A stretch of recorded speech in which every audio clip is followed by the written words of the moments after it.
Hungary vows to keep up its veto of Ukraine's EU membership talks ahead of a crucial leaders' summit in Brussels on Thursday.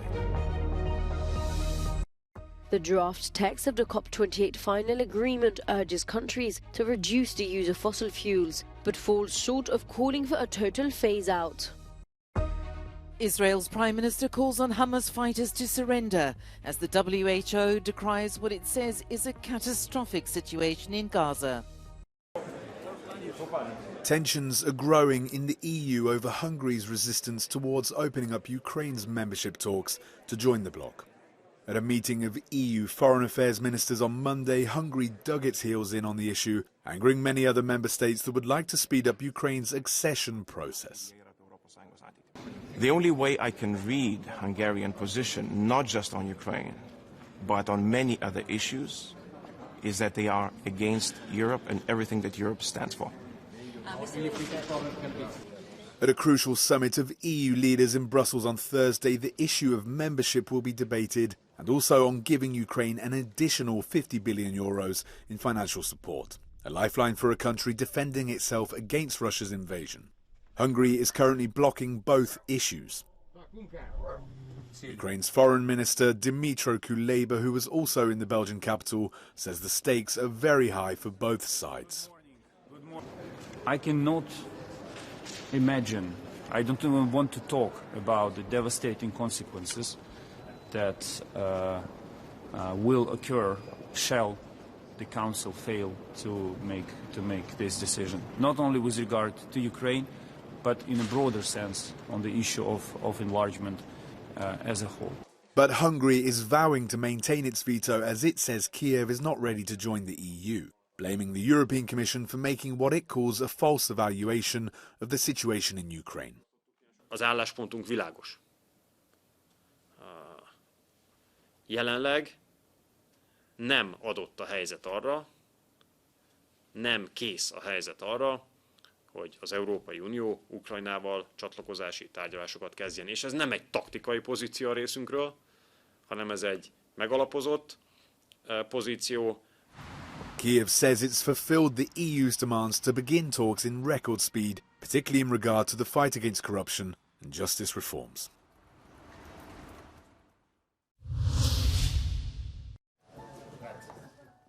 Ukraine's President Volodymyr Zelensky is set to meet his U.S. counterpart in Washington after a stop in Argentina for a swearing-in ceremony of its new president. The visit to the White House comes as Joe Biden's administration is attempting to step up pressure on Congress to provide billions more in aid to Ukraine. Meanwhile, relatives and supporters of soldiers taken prisoner by Russia after fighting in Mariupol took to the streets of Kyiv demanding the return of their loved ones. Some of the protesters were former prisoners themselves.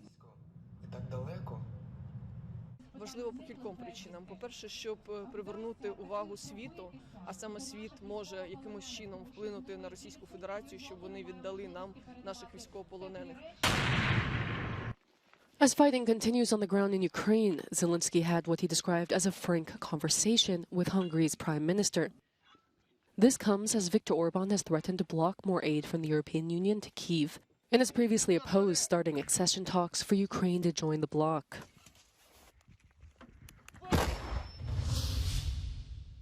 With just one day left before the end of the COP28 climate summit, the latest draft of the final deal has been released, urging countries to reduce the use of fossil fuels, but falling short of calling for a total phase-out.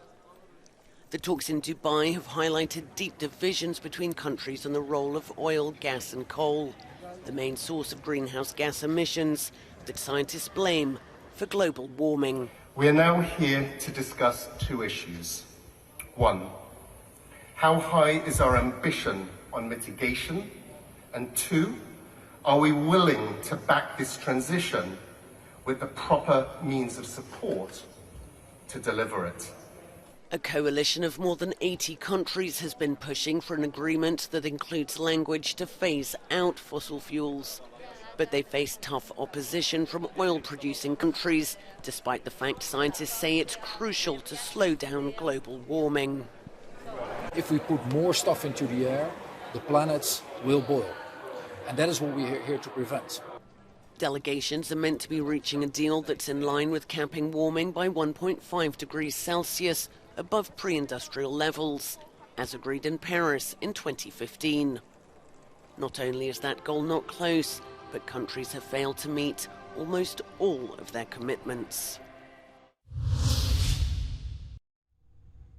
Israeli tanks along the border with Gaza. They battled their way into the heart of the southern city of Khan Yunis on Sunday, once designated as a safe place for Palestinians by the Israeli military. Israel's Prime Minister Benjamin Netanyahu on Sunday called on Hamas fighters to surrender, saying the group's end was near. But Hamas rejected Israeli claims that its members are surrendering, warning that no hostages will leave Gaza alive unless its demands for prisoner releases are met. Meanwhile, in a rare executive board meeting, the World Health Organization adopted a resolution calling for immediate, unimpeded aid deliveries to Gaza. But I reiterate that in the current context, sustained humanitarian assistance at the scale needed is simply not possible. Without a ceasefire, there is no peace. And without peace, there is no health. Desperate people chasing aid trucks as they trickle into southern Gaza. The UN says people in the enclave are effectively starving, with more than 80% of families having inadequate access to food.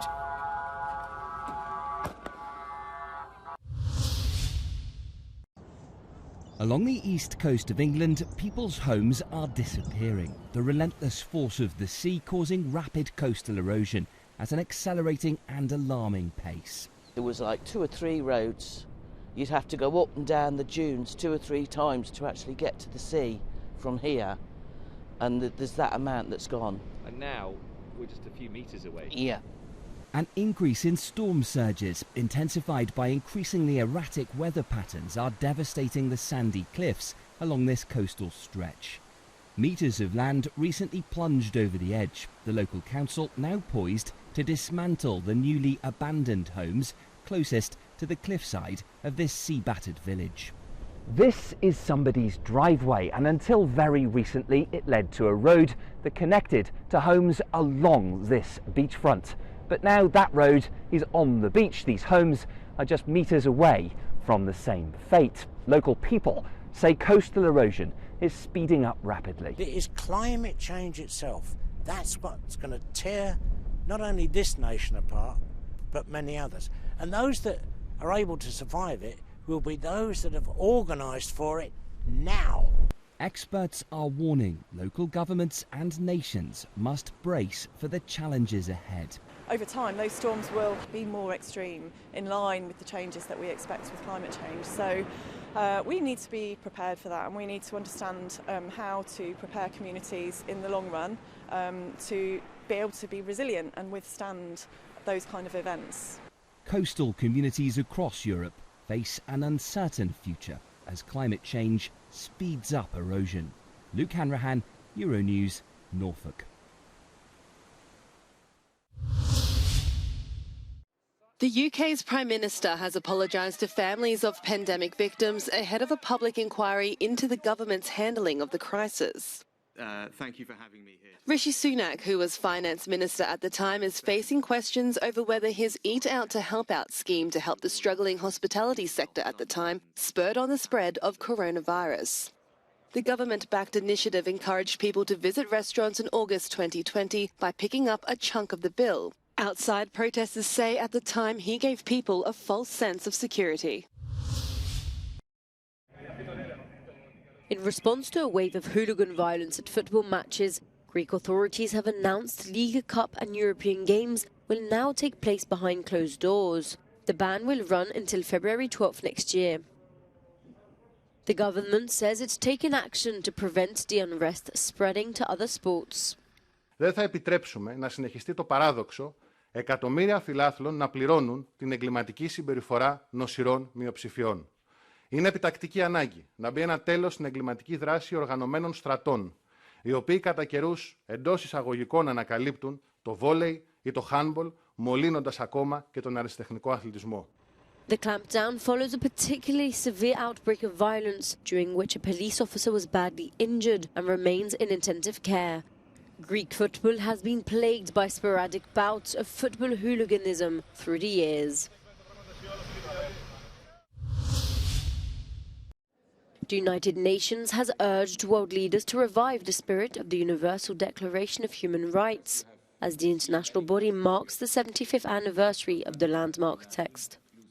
It was adopted after the horrors of World War II in an effort to establish the supremacy of individual rights and freedoms. In a speech in Geneva, the UN Human Rights hailed its achievement but acknowledged its failings. Alongside the progress that has transformed many of our societies, there have also been numerous failures to uphold human rights over the past 75 years. We live among such failures today, with the turmoil and suffering that they produce. War.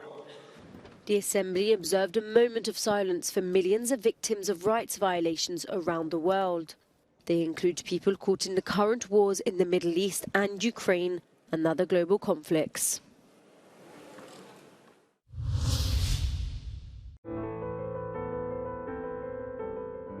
On Sunday, 10th of December, artists from around the world gathered in Geneva, Switzerland, to mark the 75th anniversary of the Universal Declaration of Human Rights. The concert brought together artists like UNICEF Goodwill Ambassador Angelique Kidjo and UNHCR Lifetime Ambassador of Goodwill Barbara Hendricks, among others. Emmy Award-winning actor Billy Porter also featured in a pre-recorded performance from London.